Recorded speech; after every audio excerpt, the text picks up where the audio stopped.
আসসালামু আলাইকুম রহমতুল্লাহি অবরকাতুহু। সম্মানিত দর্শক, পৃথিবীতে একটি তৃতীয় বিশ্বযুদ্ধ হবে এবং সেই তৃতীয় বিশ্বযুদ্ধ নিয়ে বহু কাল আগের থেকে জ্ঞানী বিজ্ঞানীরা নানা রকম সেই যে প্রেডিকশন সেটা করে গেছেন।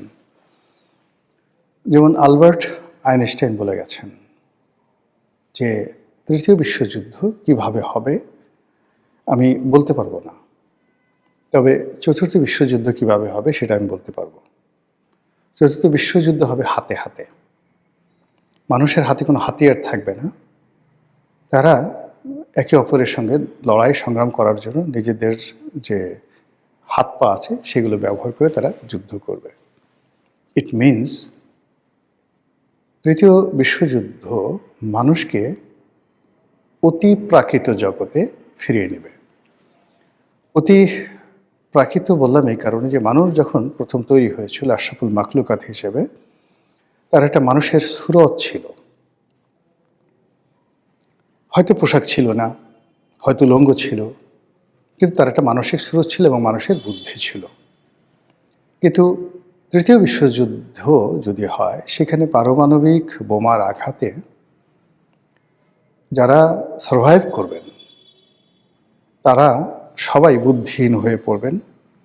সারা শরীর তাদের ঝলসে যাবে, বিকৃত হয়ে যাবে তাদের চেহারা, এবং বহুদিন পর্যন্ত রিপ্রোডাক্টিভ হেলথ মানে সন্তান উৎপন্নের ক্ষমতা থাকবে না।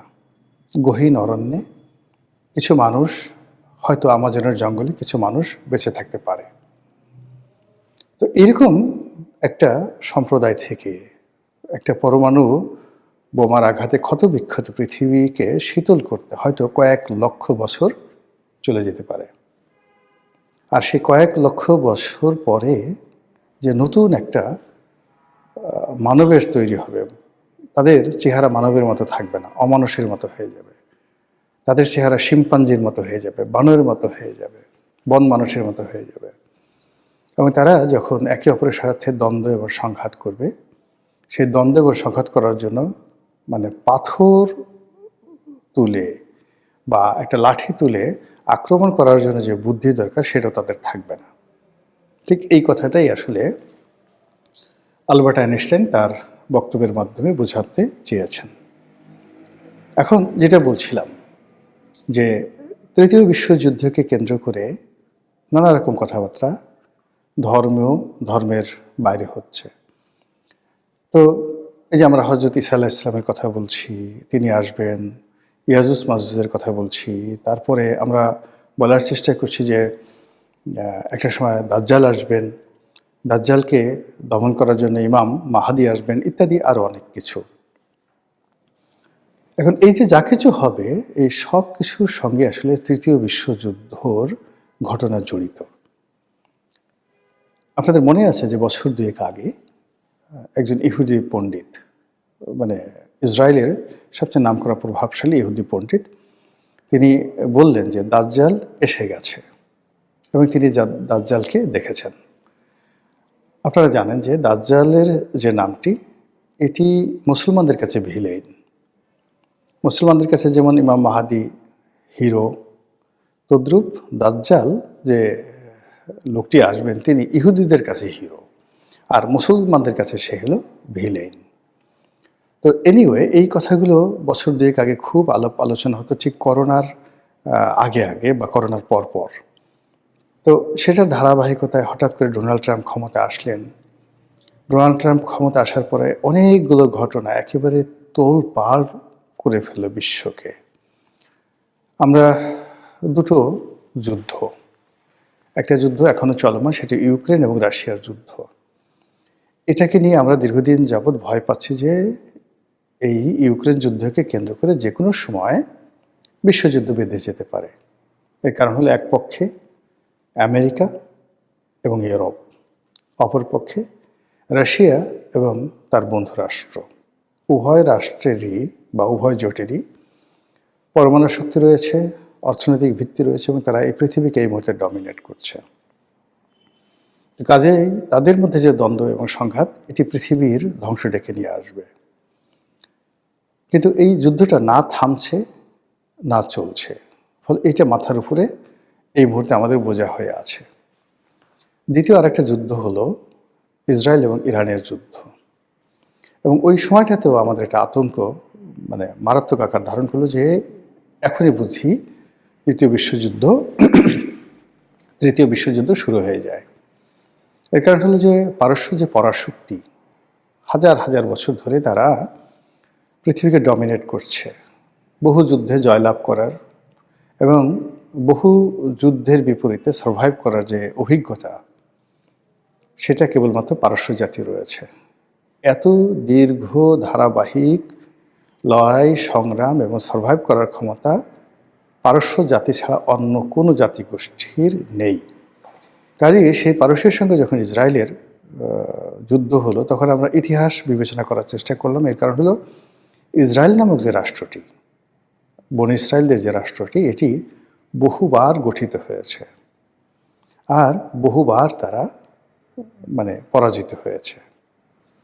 এমনও হয়েছে যে এই জেরুজালেম থেকে হজরত দাউদ আলাইহিসসালাম, হজরত সুলাইমান আলাইহিসসালাম, তো তাদের মতো সম্রাট এখানে শাসন করেছেন।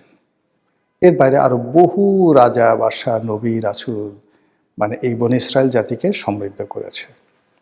তো এই ইতিহাস আপনি কবে থেকে ধরবেন? হজরত মুসা আলাইহিস সালাম থেকে ধরেন। হজরত মুসা আলাইহিস সালামের জমানা কবে ছিল? আজ থেকে ৩৪০০ বছর আগে। তো এই ৩৪০০ বছর আগের থেকে না, ঠিক হজরত মুসা আলাইহিস সালাম না, হজরত ইউসুফ আলাইহিস সালাম থেকে ধরেন। হজরত ইউসুফ আলাইহিস সালাম যদি ধরেন, তা প্রায় ৪০০০ বছরের ইতিহাস। তো এই ৪০০০ বছরে তারা বহুবার রাষ্ট্র গঠন করেছে, সাম্রাজ্য গঠন করেছে, পৃথিবী ডমিনেট করেছে, আর বহুবার একেবারে রাজ্য ছাড়া হয়ে সারা পৃথিবীতে তছনছ করেছে, এবং মাঝে মধ্যে এমনও কর্ম করেছে যে আল্লাহ তাদেরকে একেবারে মাটি চাপা দিয়ে মেরে ফেলেছেন, এই দুর্ধর্ষ জাতিটিকে।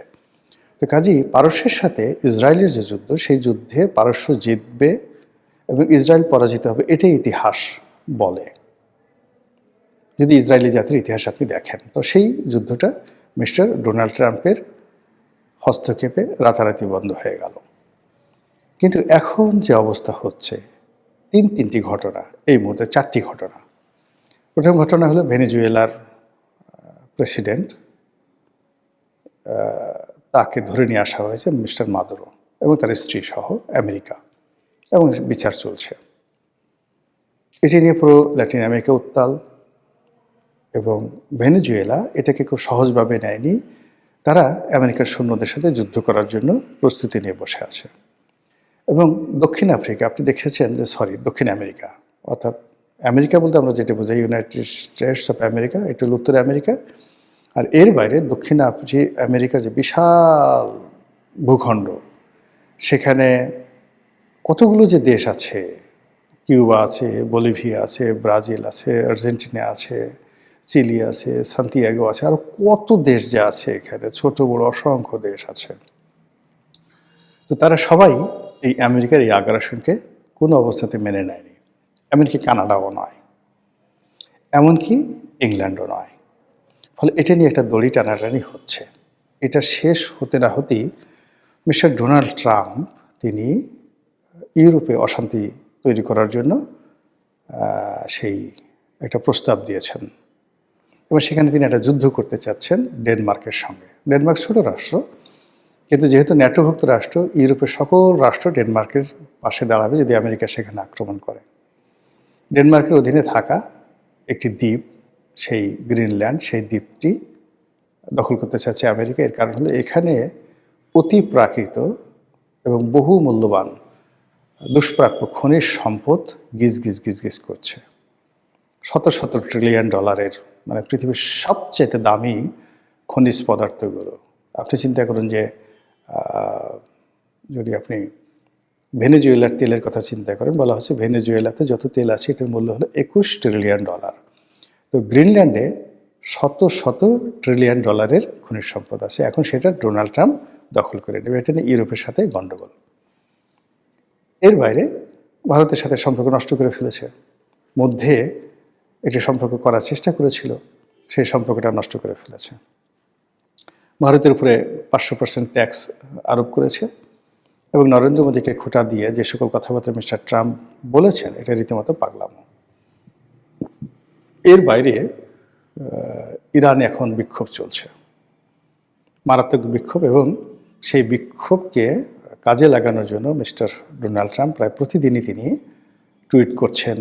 তার সোশ্যাল মাধ্যম যেটা রয়েছেন, টুইট তো না, এটাকে বলে এক্স হ্যান্ডেল বলে, সেখানে দিচ্ছেন না, আর তার নিজেরই একটা সোশ্যাল মাধ্যম আছে, এটাকে বলে ট্রুথ কি যেন বলে আর কি। তো সেখানে তিনি প্রতিদিনই একটার পর একটা স্ট্যাটাস দিয়ে যাচ্ছেন।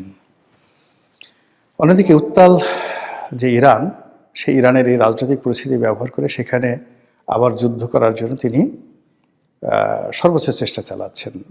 সত্য মিথ্যে জানি না, সামাজিক মাধ্যমে দেখেছি যে তার বড় বড় যুদ্ধ জাহাজগুলি ইতিমধ্যে পারস্য উপসাগরের কাছাকাছি চলে গেছে। তারপর আকাশপথে আক্রমণ করার জন্য বহু সংখ্যক বিমান সেই পারস্যের কাছাকাছি যে সকল মার্কিন বিমান ঘাঁটি রয়েছে সেখানে চলে গেছে। আর স্বপ্ন দেখছে আমেরিকা যে আয়াতুল্লাহ আলী খামেনি যিনি আছেন ধর্মীয় নেতা, তাকে মাদুরের মতো ইরান থেকে ধরে এনে আমেরিকাতে বিচার করার। তো এই যে কাজগুলো মিস্টার ডোনাল্ড ট্রাম্প করছেন, এটা যদি সত্যিকার অর্থে তিনি বাস্তবায়ন করার চেষ্টা করেন, তাহলে এই যে আমরা যে ভয়ঙ্কর একটা তৃতীয় বিশ্বযুদ্ধ, এই তৃতীয় বিশ্বযুদ্ধের কবলে আমরা পড়তে যাচ্ছি। আর তৃতীয় বিশ্বযুদ্ধ সেটা ইউরোপে হোক, মধ্যপ্রাচ্যে হোক, পারস্যে হোক, শুরুটা যেখানে হোক না কেন, ওটার বায়ু বাংলাদেশে আসবেই।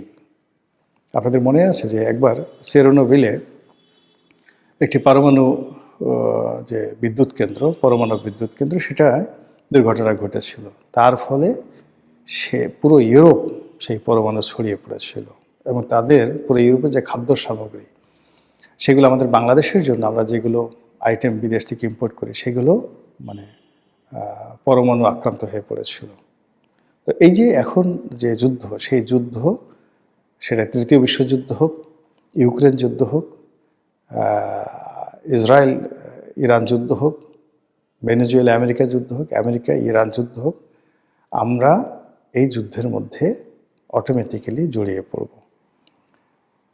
ফলে কি আর করা, দোয়া করা ছাড়া, আল্লাহর কাছে পানাহ চাওয়া ছাড়া আমি তার নতুন কিছু দেখছি না।